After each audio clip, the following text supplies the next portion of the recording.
Marinating is the process of soaking foods in a seasoned, often acidic, liquid before cooking. The origin of the word alludes to the use of brine is aqua marina or sea water in the pickling process, which led to the technique of adding flavor by immersion in liquid.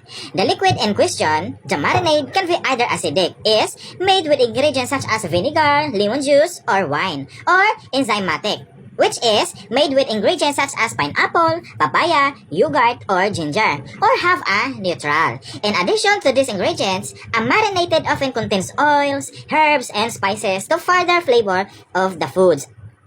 It is commonly used to flavor foods and to tenderize tougher cuts of meat. The process may last seconds or days. Marinades vary between different cuisines. Marinating is similar to brining, except that brining generally does not involve a significant amount of acid. It is also similar to pickling, except that pickling is generally done for much longer periods, primarily as a means of food preservation, whereas marinating is usually only performed for a few hours to a day, generally as a means of enhancing the flavor of the food.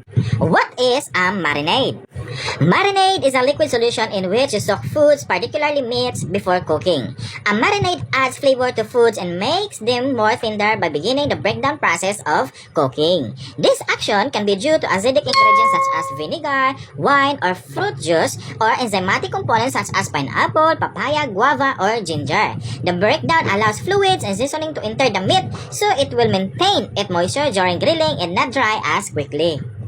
Marinades are particularly important and useful for grilling because of the high, intense heat produced by grills. This can result in the formation of the harmful substances or the surface while cooking. An acidic marinade reduces the formation of these chemicals.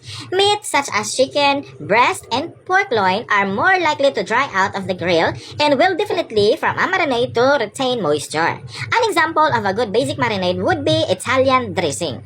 Marinades can be stored both or made at home very easily. How long should you marinate? The amount of time used to marinate different cuts of meat is important. Too long in an acidic marinade can denature proteins and actually lead to tougher texture for chicken, fish, and seafood. A milder acidic marinade for a shorter time is better for these items. Too long is an enzymatic marinade can make the meat mushy. Beef and pork can be marinated for longer periods, 1 to 12 hours. Food safety and marinade. A marinade comes in contact with uncooked meat, fish, and seafood, and therefore it picks up any bacteria that are on those products. It is important to keep the marinating item in the refrigerator and not to marinate the room temperature. You may want to avoid marinating in aluminum foil, metal bowls, other than stainless steel or pottery where the acid from the marinade can react with the metal or glaze and release leads or other unwanted elements. It is best to use glass or a food-safe plastic vessel or a disposable Ziploc bag. Always discard marinade that has been in contact with the food you are marinating. Wash any containers used for marinating or, if disposable, toast them. Don't use them for serving or storing the cooked items unless you have properly washed them.